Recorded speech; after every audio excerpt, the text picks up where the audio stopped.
Said I wasn't going to tell nobody, but I can't keep it to myself. That's the song we used to sing in church when I was little. Said I wasn't going to tell nobody, but I couldn't keep it to myself. Oh, I can't. It's the last Tuesday of 2023. And I do this thing. I used to do this thing during the quarantine called Tell the Truth Tuesday. Last Tuesday of 2023. And I've been minding my whole business. And my friend came to me and said, you got to start telling. Like, you got to be a teller. Like, they had this whole stop snitching. No, start snitching. Like, start telling. Like, start telling the truth on your Tuesdays. You're funny and everything, but you got to tell your truth. So, here's the truth. Minding my whole business.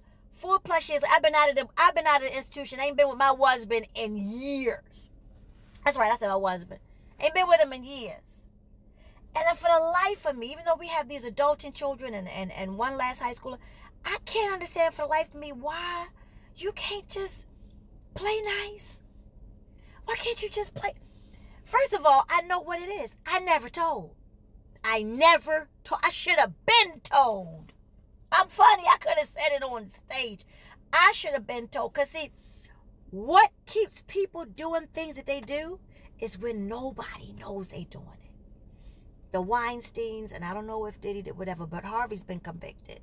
Weinstein, people like that, and don't let them have a little bit of power. If you don't tell, then you give them permission to keep doing what they're doing to other people. What am I saying? I'm so glad they asked. When you don't tell about unhealthy, heinous, disrespectful, disregarding behavior, they live another day to do it again to somebody. How many of y'all have spent the night over a friend's house?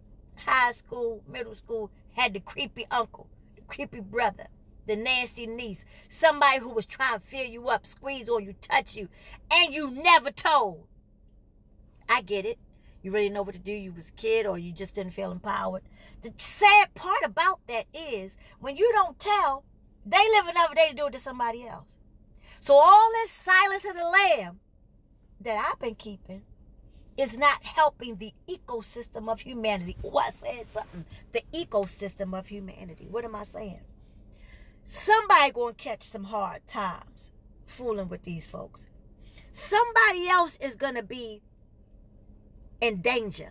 And when I say danger, I'm talking about, see, again, y'all think that the only time you can be abused is if you got a black eye, a broken limb. No, baby says, kind sir, come real close. Abuse that's emotional is 10 times worse because you don't see it coming. Be minding your whole business. In my case, I did over 10, 20 years in the institution with my husband. And I believed in that thing. Everybody in comedy knows I was married, had 3 children, had 3 home births. I purposely birthed my children at home. I had no benefits. No, but I seriously did. I birthed my children at home. I had a midwife. I breastfed all 3 of my kids for a year and they father on second Tuesday. That's not the point. But I was very intentional. I knew I couldn't tour. I knew I couldn't be on the road because I wanted to be the best wife and mother I could be. But I was a comic before I was a wife and mother. But the point I'm making is this. I knowingly and intentionally did these things so that I could give my kids the best start, so I could support my husband. I helped him build a company. I wrote up articles of incorporation. I came up with ideas and slogans. I did voiceover stuff. I wrote my ass off because I'm a writer too. Wrote my ass off, wrote up concepts and collaborated and helped this man build an entire company, right? He was a school teacher. I was already an artist. I helped this man monetize his gift, right? Did all these things for the right reasons. Stay with me. And lo and behold, had no clue that the brother struggled with narcissism. Didn't know he was a narcissist. Didn't know it. And when I say narcissist, I'm not saying diagnosed. I'm saying this is just me saying when a person is never wrong, like even in the midst of being caught wronged in a mind and ain't wrong, that's one of the traits. So let's just say a lay person's, I'm doing the lay diagnoses that the brother got some narcissistic personality tendencies. Ain't never wrong. I just didn't think anything. I just thought he was confident. Like, that's the scary thing about narcissistic people. Narcissistic people, they come across really confident, right? And so I genuinely loved this man. Loved everything about him. Only to find out that I was duped. Like, literally, you got to start telling your story, because somebody else going to get jammed up. Somebody else going to get... And look, when I left. Like, I broke out like the chicken pox up out of there. Like, I literally left 20 plus years of furniture, 4-bedroom, 5-bedroom houses, car. I left all of that. I took my car. Left all that. I just took my clothes and my degree and some books. And the 2 kids that were still underage, and the one that was in college, she was off living her best life.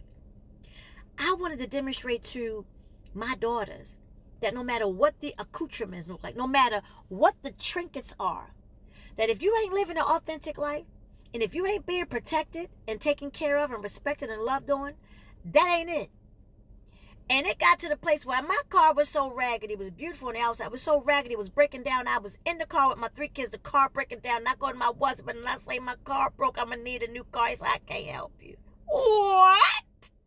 Where they do that at? Huh? Where they do that at? When you marry and you say, I need a car. I can't help you. All right? Okay. That should have been, look, I had so many signs, right? But the reason why I'm sharing this today is because I never said nothing. Because I was encouraged by elders. You know, don't say nothing.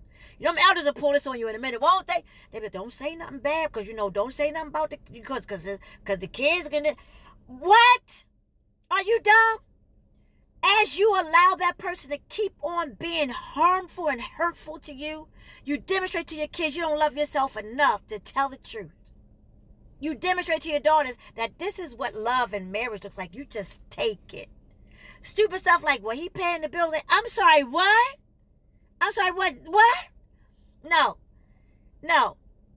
Because your outside shenanigans is jamming up my physical health and my mental health. And I'm supposed to keep taking that so that I can live another day to get more stuff happening to me. I lost one of my best friends behind me choosing life and choosing me. Start snitching. Start telling. So that other people won't have to deal with the residual effects of a person not being held accountable. People should have been told on the likes of people like Weinstein. And I don't know if Diddy did what he did, but I don't want to see another Cassie situation, because my daughter's in the industry. I don't want her to bump up against somebody who did the things that Cassie said Diddy did to her. My son is an artist. My daughter is a theater major. I got 3 artist kids. I don't want them bumping into a Weinstein because ain't nobody say nothing. It's the same with relationships. You're going to mess around and make a monster out of that person that you allowing to do that stuff to you. Then they live another day to go do it to somebody else, and they messing up the human ecosystem. That's right, I said it, the human ecosystem. It means they putting out that mess into the rest of the stratosphere. But the moment you start telling your truth from a better place, not a bitter place, that's the only time you can get those kinds of people to shut it down. Now, I don't want nothing to happen to the brother, but leave me alone. Leave me alone. Literally, I do nothing to infiltrate his life. I don't know nothing about his personal life. I don't know nothing about where he go, what he do. I don't want no smoke. I got a whole beautiful man that loves me, protects me, and will fight a dragon. Be very quiet. But he'll fight a whole dragon. He don't want no smoke because we grown.